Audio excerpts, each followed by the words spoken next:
Epictetus mengingatkan kita bahwa hambatan terbesar terhadap pengetahuan bukanlah kebodohan itu sendiri, tetapi keyakinan yang salah bahwa tidak ada lagi yang perlu dipelajari.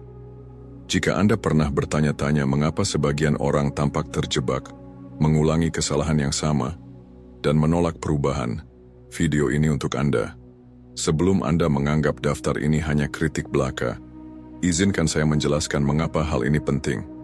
Mengenali sifat-sifat ini bukan tentang menghakimi orang lain, tetapi tentang mempromosikan kesadaran diri, pertumbuhan pribadi, dan menghindari kesalahan ini dalam kehidupan kita sendiri. Ini juga tentang membantu orang di sekitar kita yang mungkin tidak menyadari mereka terjebak dalam siklus kebodohan. Bersiaplah untuk perjalanan penemuan diri yang dapat mengubah bagaimana Anda melihat diri sendiri dan dunia di sekitar Anda. Sebelum kita mulai, ingat untuk subscribe ke channel ini dan beri like. Itu sangat membantu kami dan tidak memerlukan biaya apapun dari Anda. Mari kita mulai. Arogansi. Arogansi adalah salah satu sifat paling berbahaya yang dimiliki seseorang. Pada pandangan pertama, mungkin terlihat seperti rasa percaya diri, namun pada kenyataannya, itu seringkali berasal dari ketidakamanan dan rasa diri yang terlalu dibesar-besarkan. Orang yang arogan terus merasa perlu membuktikan bahwa mereka lebih unggul, bahkan hingga merendahkan atau mengabaikan ide dan kontribusi orang lain. Ini jelas bukan rasa percaya diri yang sejati, melainkan mekanisme pertahanan untuk menghindari rasa rentan atau dipertanyakan.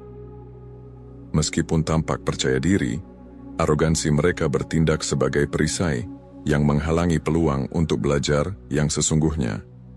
Perilaku ini menciptakan rasa keyakinan palsu yang membuat mereka percaya mereka sudah memiliki semua jawaban, sehingga mereka menutup diri dari pandangan alternatif dan tetap terjebak dalam perspektif yang sempit. Masalah besar dengan arogansi adalah bahwa ia mencegah kemajuan. Orang-orang ini merasa mereka sudah tahu segalanya, jadi mereka berhenti mendengarkan orang lain dan gagal untuk beradaptasi dengan informasi baru. Alih-alih berkembang dan memperbaiki diri, mereka tetap stagnan dalam dunia yang sempit. Lebih buruk lagi, mereka bisa membuat keputusan yang buruk karena rasa percaya diri yang berlebihan menutup mata mereka terhadap kemungkinan lain, menyebabkan mereka mengabaikan saran dan masukan. Berapa kali Anda menemui seseorang yang begitu yakin dengan pandangan mereka, hingga menolak untuk mempertimbangkan pendapat lain? Ini sangat mudah terjadi, terutama saat kita takut salah atau terlihat lemah di depan orang lain. Mungkin kita tidak ingin mengakui bahwa kita tidak memiliki semua jawaban, atau bahwa orang lain mungkin memiliki pendekatan yang lebih baik. Dalam dunia yang dinamis ini, terbuka terhadap ide-ide baru adalah hal yang penting. Hal ini memungkinkan kita untuk menavigasi kompleksitas hidup dengan fleksibilitas, berkembang di masa perubahan, dan belajar dari berbagai pengalaman. Arogansi, di sisi lain, membuat kita terisolasi, membangun tembok yang menghalangi kita untuk terhubung dengan orang lain, belajar, dan berkembang. Dengan mengadopsi kerendahan hati, kita membuka diri terhadap ide-ide baru, pertumbuhan pribadi, dan hubungan yang lebih dalam. Dengan mengakui bahwa orang lain memiliki sesuatu yang berharga untuk ditawarkan, kita tidak hanya meningkatkan diri kita sendiri, tetapi juga memperkaya pemahaman kita tentang dunia. Pikirkan, kapan terakhir kali Anda benar-benar mendengarkan seseorang tanpa menghakimi atau merasa perlu membuktikan pendapat Anda? Apa yang Anda pelajari dari pengalaman itu? Momen-momen keterhubungan yang tulus dan keterbukaan adalah tempat di mana pertumbuhan pribadi yang sejati terjadi. Stoikisme modern mengajarkan kita bahwa kekuatan sejati bukanlah tentang memaksakan pendapat kita, tetapi tentang merangkul kebijaksanaan yang bisa dibagikan orang lain. Ini berarti mengakui bahwa kita adalah bagian dari sesuatu yang lebih besar, dan ide serta pengalaman orang lain dapat membantu kita menjadi lebih baik dan lebih utuh. Kurangnya empati. Salah satu tanda paling mencolok dari kebodohan adalah kurangnya empati. Sifat ini menunjukkan ketidakmampuan untuk benar-benar menempatkan diri di posisi orang lain dan memahami emosi mereka, menciptakan hambatan yang menghalangi hubungan sejati. Dalam kehidupan modern, di mana hubungan, baik pribadi, profesional, atau sosial, bergantung pada kecerdasan emosional dan pemahaman, kurangnya empati dapat membawa konsekuensi serius. Orang yang tidak memiliki empati seringkali tidak dapat melihat dunia dari sudut pandang orang lain, yang mengarah pada interaksi yang dangkal dan tidak memiliki kedalaman serta otentisitas dalam hubungan.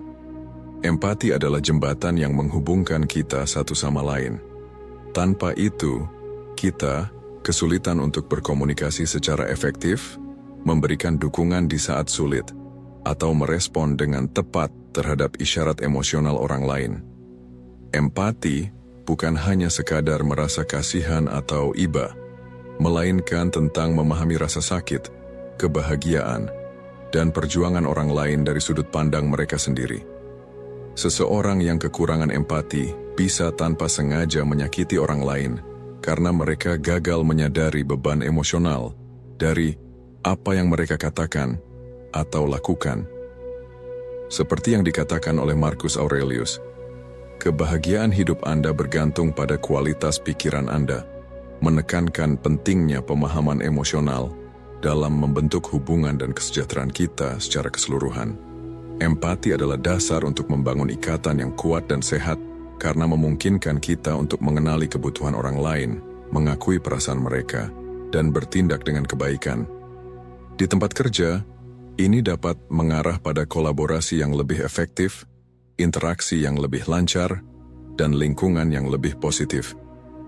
Jika Anda melihat kurangnya empati dalam diri Anda, ambil langkah pertama menuju perubahan dengan benar-benar mendengarkan orang lain tanpa menghakimi, mencoba melihat dunia dari mata mereka, dan merespons dengan cara yang menunjukkan bahwa Anda memahami perasaan mereka.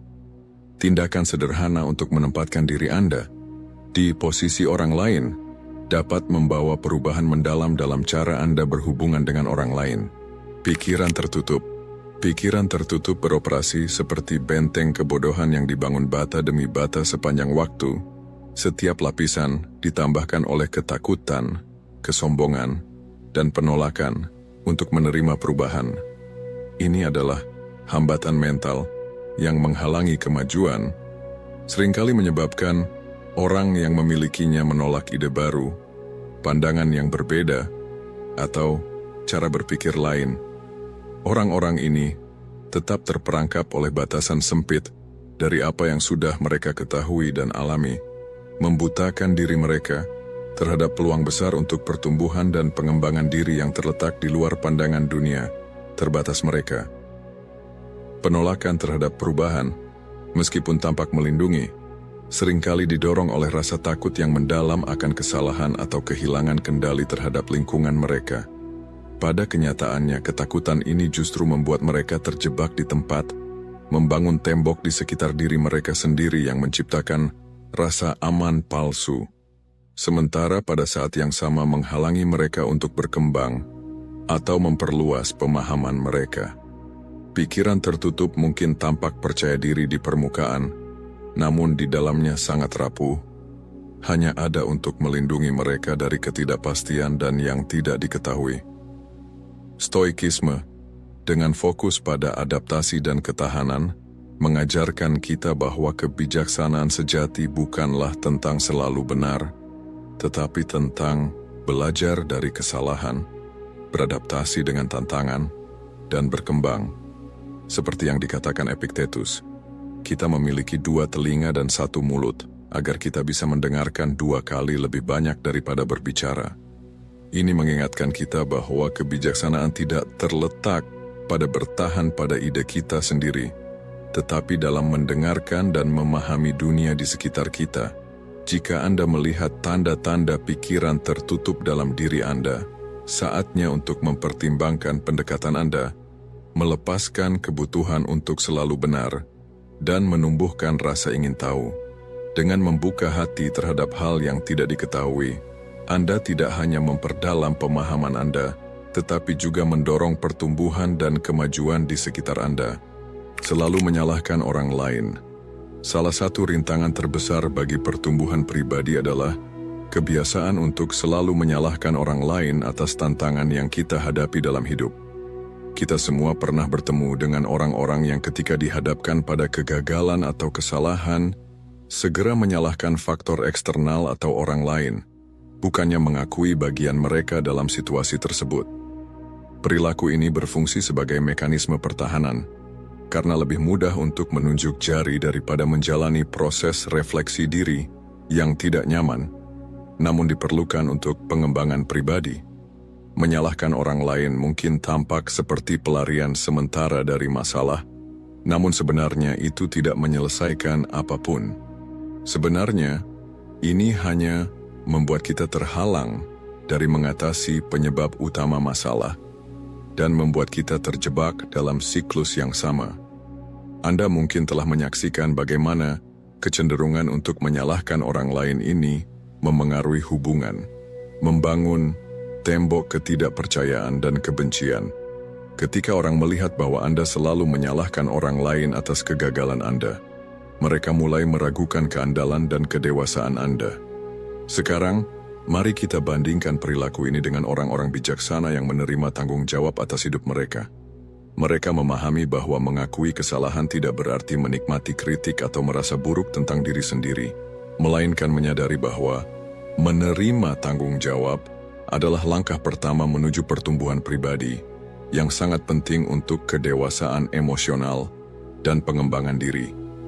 Ketika Anda menerima tanggung jawab atas tindakan Anda membuka ruang untuk menganalisis apa yang salah dan belajar darinya. Ini memungkinkan Anda untuk memperbaiki diri menjadi lebih kuat dan berkembang lebih bijaksana. Ini bukan hal yang mudah, tetapi dengan memilih untuk menghadapinya, kita tidak hanya mengakui kesalahan, tetapi juga secara aktif mencari jalan untuk memperbaiki diri.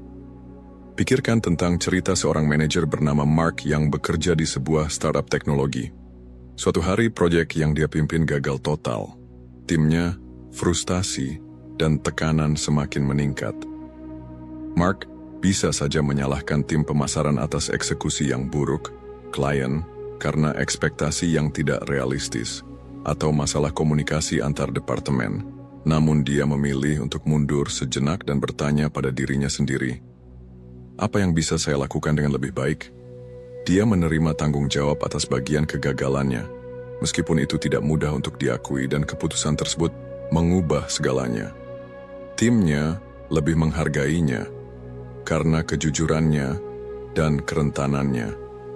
Dengan menunjukkan kesiapan untuk menghadapi kesalahannya sendiri, Mark menciptakan atmosfer pertumbuhan dan akuntabilitas di perusahaan.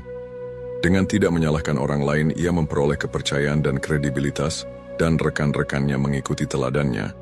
Jika Anda cenderung menyalahkan faktor eksternal ketika sesuatu berjalan salah, ambillah langkah pertama menuju perubahan dengan benar-benar merenungkan bagaimana tindakan atau keputusan Anda mungkin memengaruhi hasilnya. Ini adalah pertanyaan yang sulit, tetapi penting untuk pertumbuhan Anda. Dalam filosofi Stoik, fokusnya bukan pada menghindari atau memindahkan kesalahan, tetapi pada menerima tanggung jawab penuh atas tindakan kita, baik atau buruk, dan menggunakannya sebagai batu loncatan untuk menjadi lebih baik. Takut akan perubahan. Ketakutan terhadap perubahan adalah kekuatan yang membuat banyak orang terjebak dalam zona nyaman mereka, meskipun zona tersebut sudah tidak memberikan manfaat lagi. Ketakutan ini muncul sebagai penolakan untuk mencoba hal-hal baru, atau keluar dari rutinitas yang sudah dikenali, meskipun rutinitas tersebut sudah kehilangan kegunaannya. Biasanya ketakutan ini dipicu oleh rasa tidak aman yang kuat, atau keyakinan bahwa perubahan selalu berbahaya, atau mengguncang. Ketakutan ini meyakinkan kita bahwa tetap dengan keadaan yang ada adalah lebih aman daripada menghadapi yang tidak diketahui. Padahal, kenyataannya, mereka kehilangan kesempatan untuk berkembang.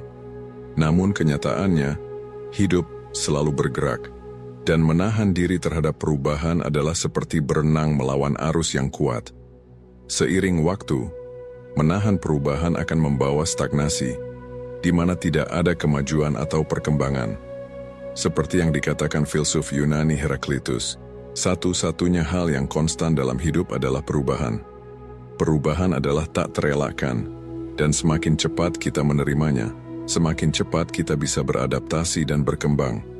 Mereka yang menerima perubahan seringkali adalah orang-orang yang berhasil meskipun menghadapi kesulitan, karena mereka memiliki fleksibilitas untuk berkembang sesuai dengan keadaan mereka. Mereka memahami bahwa perubahan bukanlah sesuatu yang perlu ditakuti, melainkan kesempatan untuk transformasi pribadi. Stoikisme modern mengajarkan kita untuk melihat perubahan melalui lensa kemungkinan, bukan sebagai ancaman. Stoik seperti Marcus Aurelius percaya bahwa kunci hidup yang memuaskan bukanlah menghindari kesulitan atau ketidaknyamanan, tetapi belajar bagaimana menghadapinya dengan ketenangan. Seperti yang ditulis oleh Marcus Aurelius, hambatan dalam tindakan memajukan tindakan, apa yang menghalangi jalan menjadi jalan. Ini mencerminkan keyakinan bahwa rintangan dan perubahan bukanlah penghalang, melainkan langkah menuju perbaikan diri. Bagi Anda yang telah mengikuti hingga saat ini, silahkan komentar filosofi hidup Stoik, agar saya tahu Anda telah menonton video ini hingga akhir, dan saya juga akan meninggalkan beberapa konten yang mungkin Anda sukai. Sampai jumpa.